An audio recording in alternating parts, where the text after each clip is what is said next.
At we have been starting to make to solidify our policies, our plans for the incoming administration. And mukha namang maayos, marami naman tayo mga opportunities na alam natin na maraming problemang hinaharap, but still I think that we have identified certain areas. The development of the economy, starting when the new term begins, will be a focused kind of effort. In that we are not so well funded that we can cover all the different areas and all the different sectors of the economy. So it will be very focused. We will be very focused. We are now finalizing where that focus will lie. From the very beginning, I have always said that agriculture is going to be a critical and foundational part of our economic development or economic transformation, is what I'm calling it from as we anticipate the post-pandemic economy. And as we slowly pull out of the post-pandemic economy, hopefully that will be soon. Furthermore, it is going to be in response to the events in Ukraine, which have affected the Philippines' agriculture and including the food supply in a very serious way. We spoke at length about the measures that we will have to take, because we are forecasting that there will be a shortage, or there will be an increase in food prices in the next quarters that will come, simply because of the outside forces that have been impacting upon food supply, upon supply of feeds. We have been able in the Philippines in the last few weeks to adjust to the new situation in terms of the importations from the Ukraine and from Russia. But these emergency measures that we have taken will not be sufficient for the long run. And that's why we have to plan in a more thorough fashion than just responding. I have asked the DTI, NEDA, and of course the Department of Finance, the DBM. I have asked them all to start to make forecasts, economic forecasts on what it is we think we will have to face for the rest of this year, so that we can prepare and so that we can, despite the fact that there will be some emergency situations, hopefully not, but possibly some emergency situations, especially when it comes to food supply. We have tried to continue the fundamental development when it comes to the economy. As to agriculture, I think that the problem is severe enough that I have decided to take on the portfolio of Secretary of Agriculture, at least for now, and at least until we can reorganize the Department of Agriculture in the way that it will make it ready for the next years to come. Marami tayong mga kailangang palitan, marami tayong mga medyo naging mga iba't ibang opisina na hindi na masyadong nagagamit o kailangan nang i-retool para sa post-pandemic. Dahil nga iba na yung ating ginagawa ngayon, bumabalik tayo or going back to basics. Ilang beses nyo na sa aking narinig ito, back to basics. We're going back to basics and trying, and we will rebuild the value chain of agriculture. And that is why I thought it's important that the President take that portfolio, so that not only to make it clear to everyone what a high priority we put on the agricultural sector, but also as a practical matter, so that things move quickly because the events of the global economy are moving very quickly. We have to be able to be agile. We have to be able to respond properly in a measured way as soon as there is a situation that needs to be addressed. So that's essentially what we discussed, and that is my announcement for today. I will take a few questions. Sir? Yes. Ladies first. Since you are taking on the portfolio as Secretary of DA, what will be your marching orders? What will be the priorities specifically in order to secure this food crisis that we are already in? There are many priorities that we have to attend to simultaneously. First of all, will be to try and increase production as we come into the planting period, the harvest period after the rainy season, before and after the rainy season. Hopefully, we can counteract some of the increases in prices. You may have noted that Thailand and Vietnam, for example, one of our main sources of imported rice, have decided to ban their rice exports, at least for now. So we have to compensate for that hopefully by increasing production here in the Philippines. So that's one. The other priority, which is equally important, although it is a long-term process, is the restructuring of the Department of Agriculture.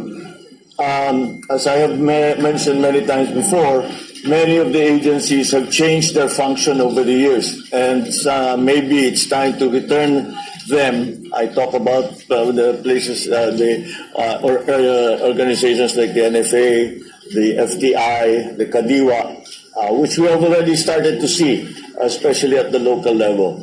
But we have to restructure the actual department so as to be more responsive to the global situation now when it comes to food supply. Sir, let's go from Sir, may we know your policy, sir, on open pits and mining in general? How will you ensure that the government gets a fair share in mining project? There was a push before to increase taxes on mining, but it didn't prosper. How do you plan to deal with that? And also, how do you plan to boost revenue from weekends? We have to view mining as a national treasure. The natural resources as a national treasure for which can help the Philippines a great deal. It is only up to us to ensure that the practices that are being that we see in the mining operations around the country are such that they're environmentally neutral. That has not necessarily been the case. I think we're all aware of some of the problems that have arisen before. But again, I cannot believe that here in the Philippines we cannot monitor and regulate the mining industry sufficiently so that we can have clean mining in the country. I'm sorry, I missed the last question. Sir, there was a push before to increase the taxes on mining. How do you plan to increase the taxes on mining, sir? But it didn't prosper. How do you plan to deal with that, sir? On the taxation, we also discussed that. It's not going. We're trying to adjust it again. Not so that we just increase taxes on mining. What we would like to do is encourage that the value added to the raw ore stay in the Philippines as much as possible. Whether there should be fiscal measures in that regard is something that we haven't quite decided on, and what the levels that will be. But I think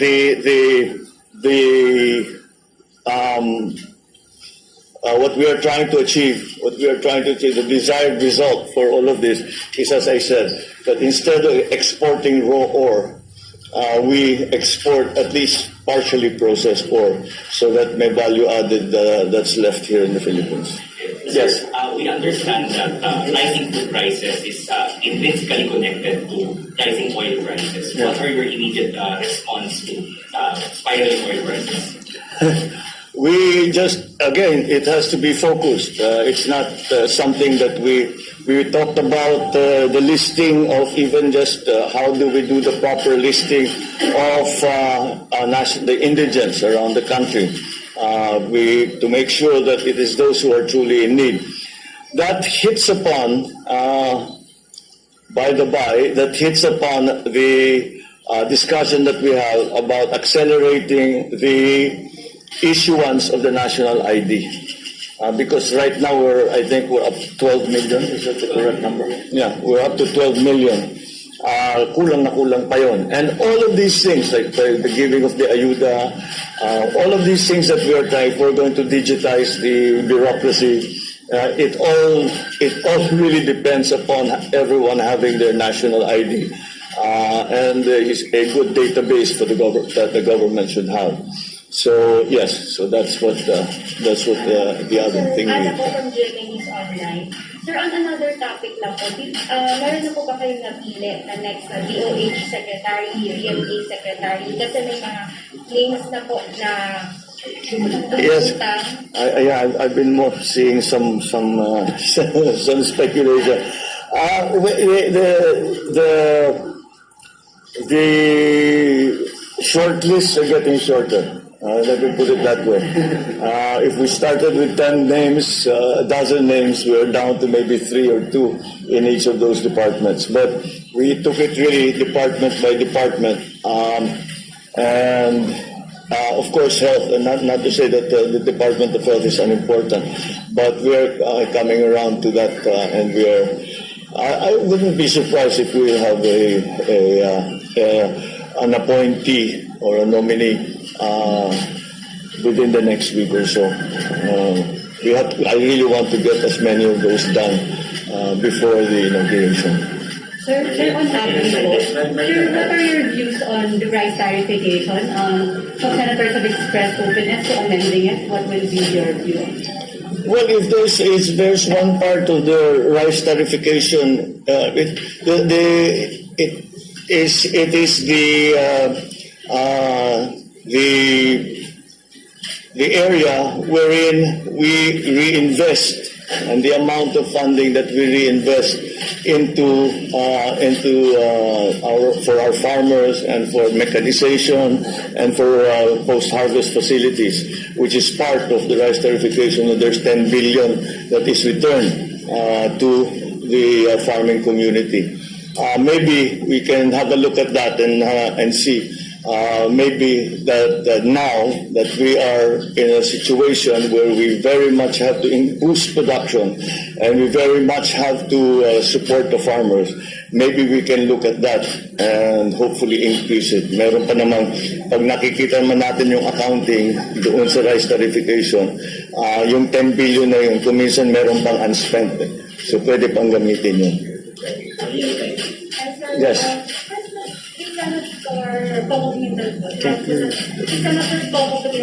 Sinabi po sa Senate na nanawagan siya na suspendin daw po yung excise tax. Ano? Yung? Excise tax suspension.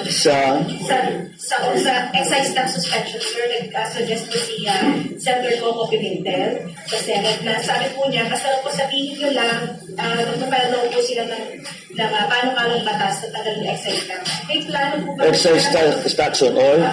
I prefer to handle the problem on the other side of the equation and provide assistance to those who are in need. Because if you reduce the excise taxes, that does not necessarily help those who are most in need. Yung talagang tinatamaan. Kasi blanket eh. So ang aking iniisip, kung sino yung mga kagad na tinamaan. Example, yung lumabas kagad mo, transport, yung mga nagpapasada, all of that, tinamaan kagad. I-focus natin muna sa kanila. Yung mga nangangailangan talaga. Because, you know, yung minimum may kaya, they can afford to pay even the VAT. It's those who whose livelihoods are in danger or in danger of losing their livelihoods because of the increase in the oil. Baka yun ang dapat nating mag-focus. Doon tayo mag-focus. Yeah. Sir, Julie Balsa from 138. According to VP Alexandra Duterte, napag-usapan niya daw po na reviewin yung K-12 program. Sir, can we get more details? Ano yung naging instruction po? I don't want to preempt the VP secretary. I know we did talk about that. We talked about many of the current issues. Ang ano lang talaga namin without getting into too much detail about what the plans are.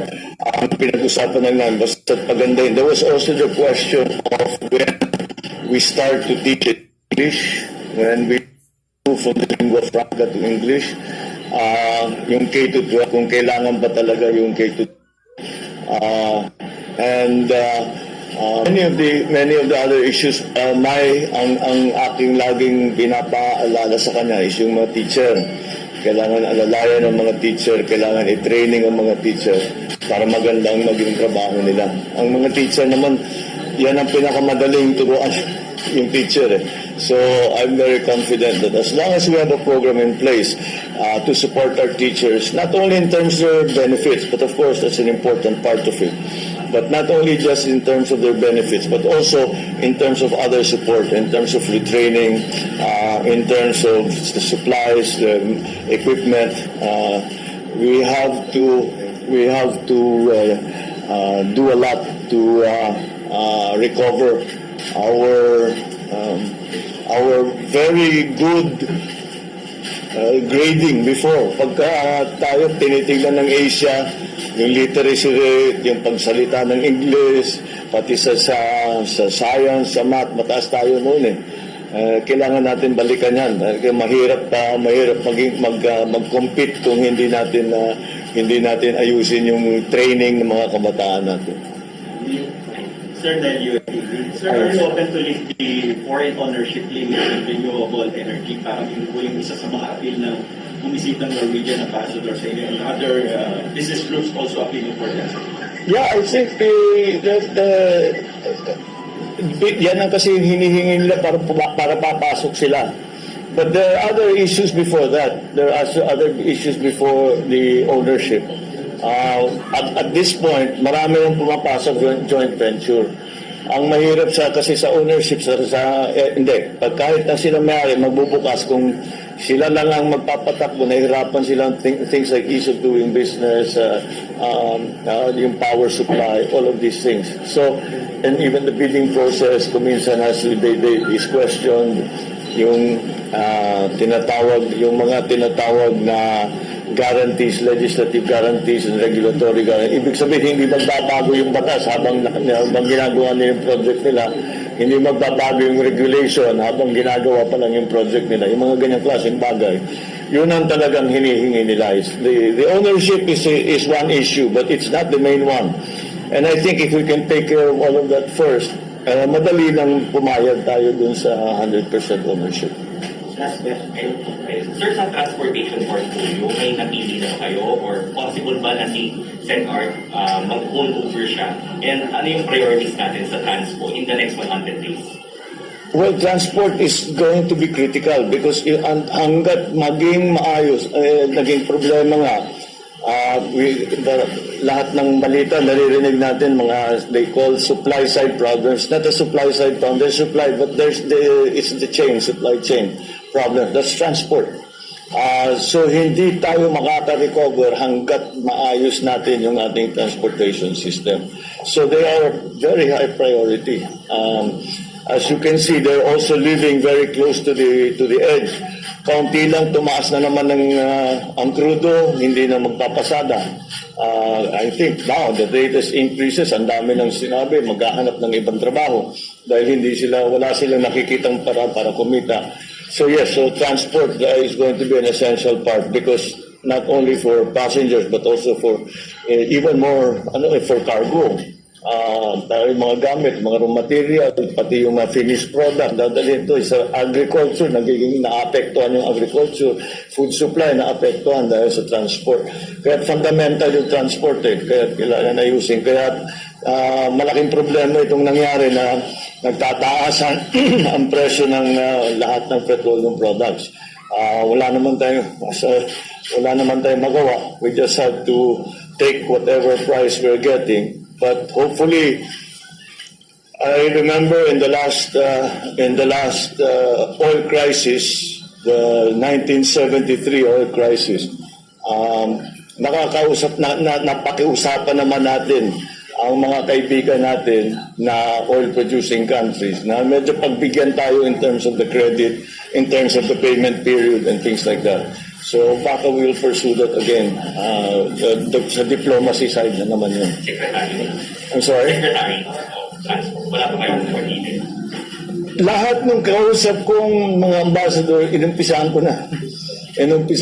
Sinasabi ba kung meron tayong pwedeng pag-usapan in terms of all of them who have supply of gas, who have supply of oil. I already opened the discussion with them dahil we have to explore na lahat. We have to explore everyone. Sir, clarify ko lang, secretary po. Secretary of Transportation. Nakawag ng portfolio, sir.